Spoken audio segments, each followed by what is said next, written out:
Hey guys, welcome to another episode of the Rocket Chiro Podcast, the business and marketing podcast for chiropractors.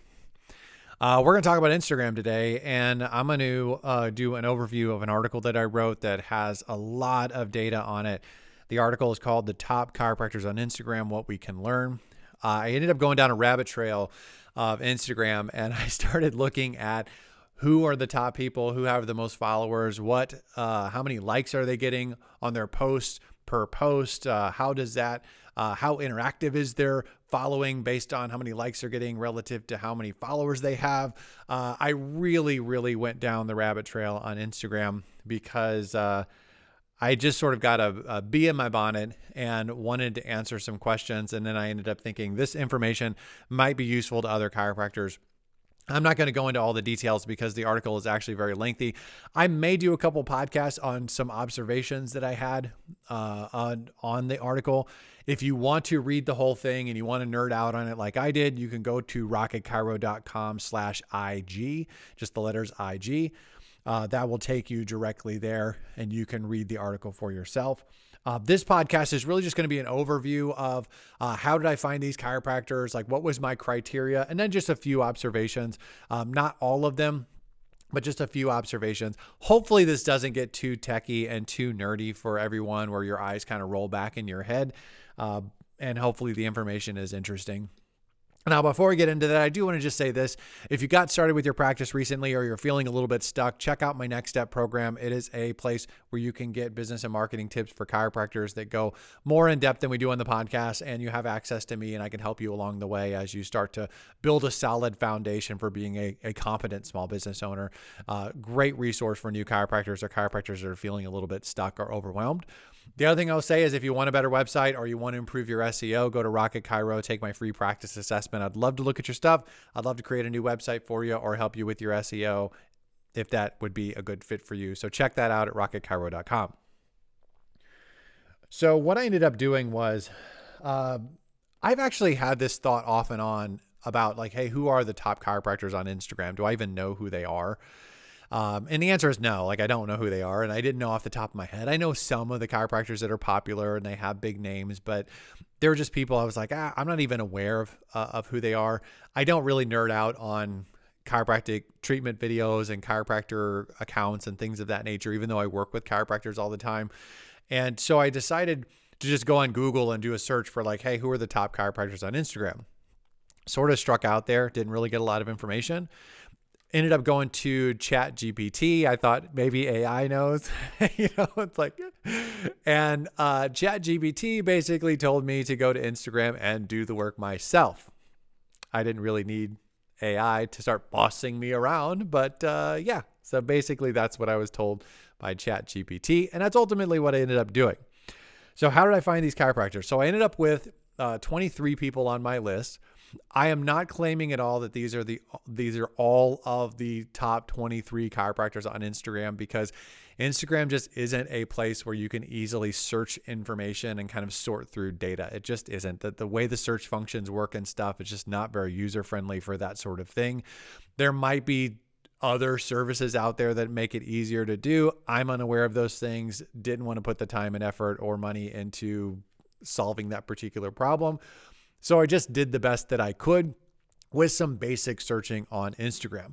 Now, there were also a couple accounts that got bumped off of my list because chiropractors that weren't primarily being chiropractors online. And I don't mean that I'm like judging how you're practicing. I just mean that, if you're doing life advice or modeling or, influencing, that sort of thing, that's not what I was looking for. So those, even though they might be popular and they might be a chiropractor, I bumped those off the list.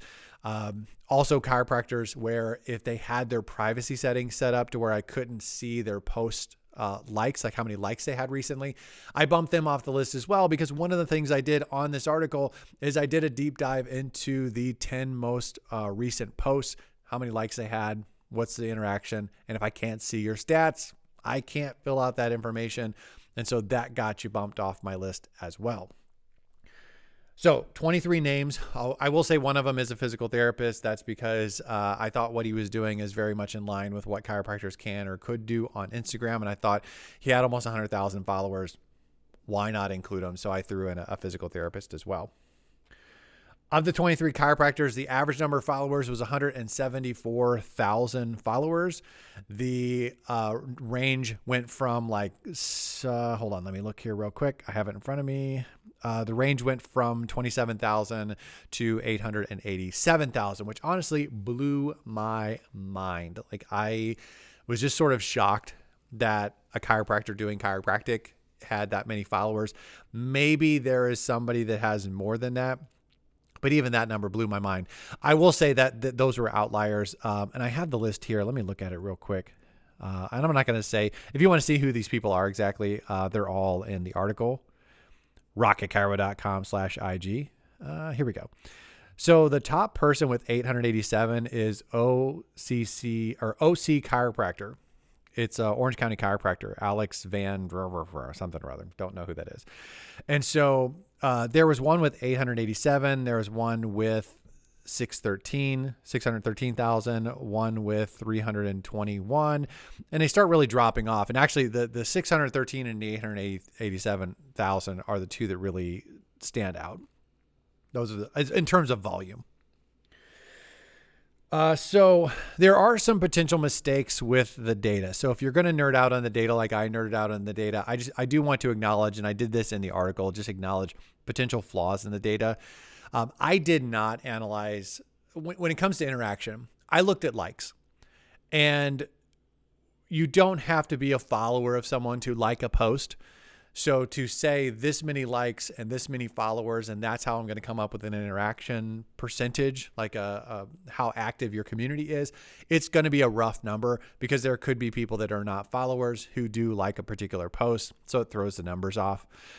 The other thing is that interaction could be measured in shares and comments, and I didn't look at those either. So I'm just getting a rough idea of how interactive are these communities.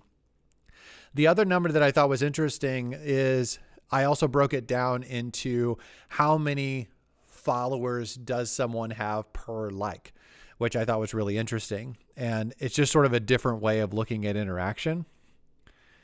And the lowest number that I had, let's see, followers per like, I think the lowest number was 71. And it was a female chiropractor, which is cool. Good for her. I think that was the lowest number.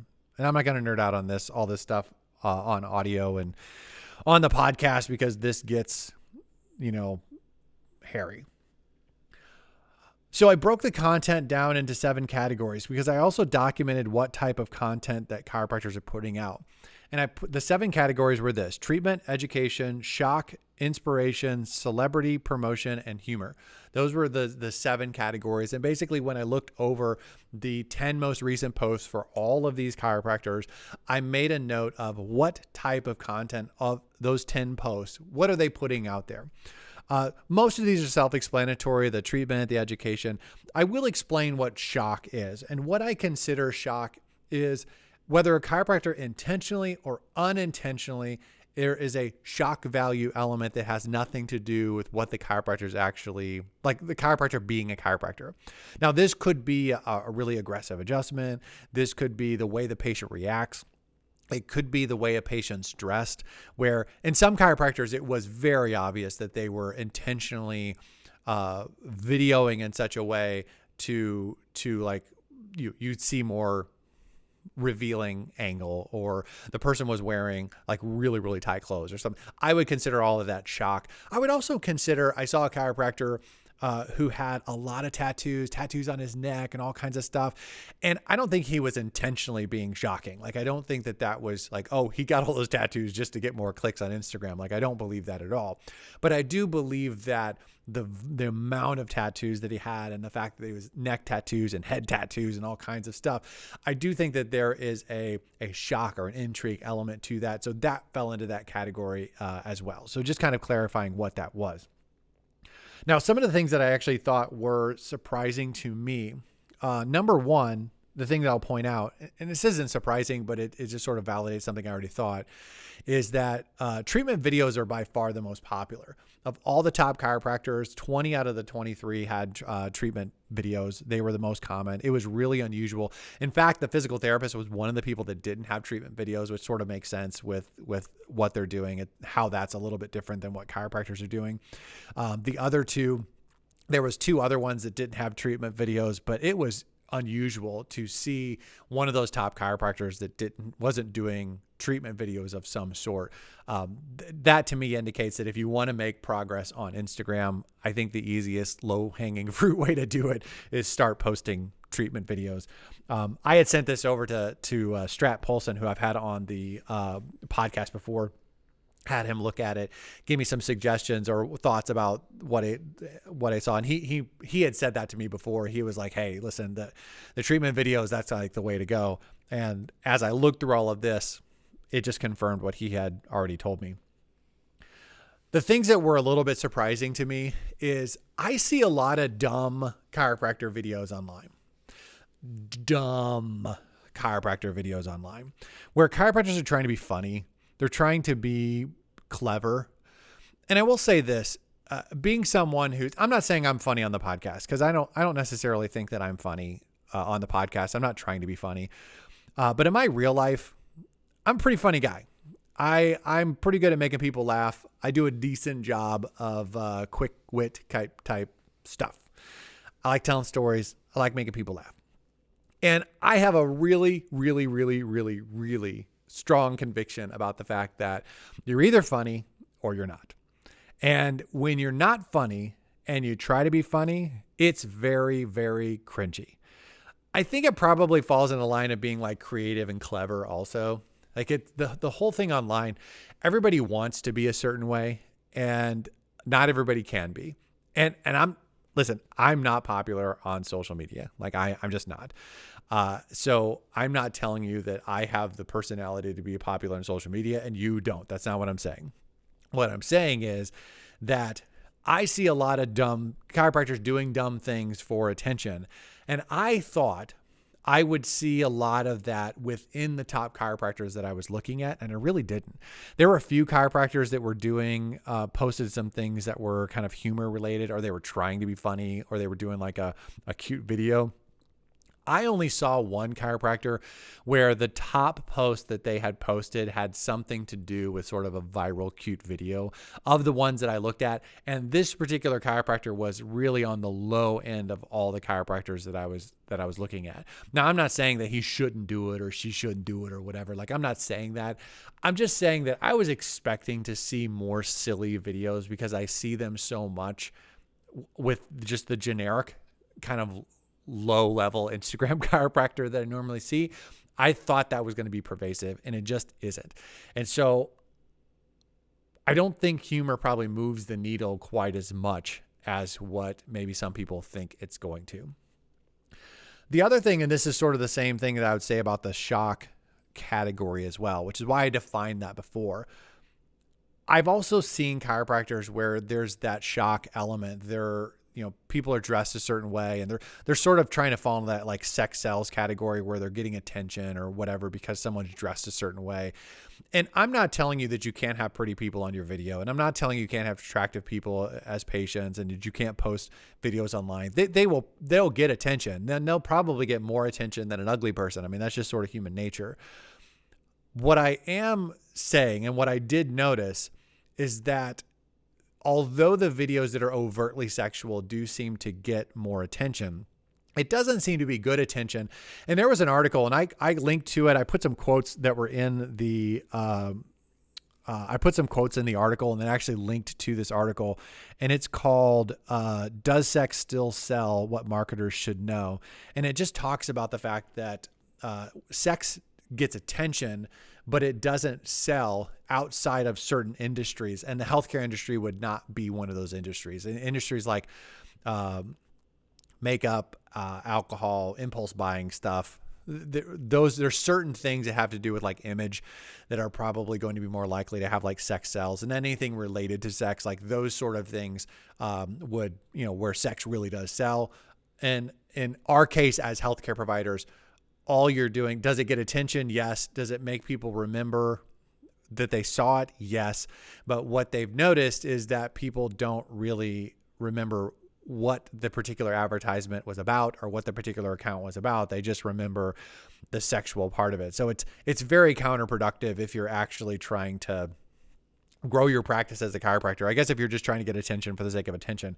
But I was expecting actually to see more of that, and I didn't really see as much of it as I thought I was going to. There was some, and some of it was bad. Like some of it was like kind of like, oh, okay. Like I get it. Like I see what you're doing here. But honestly, I was expecting more.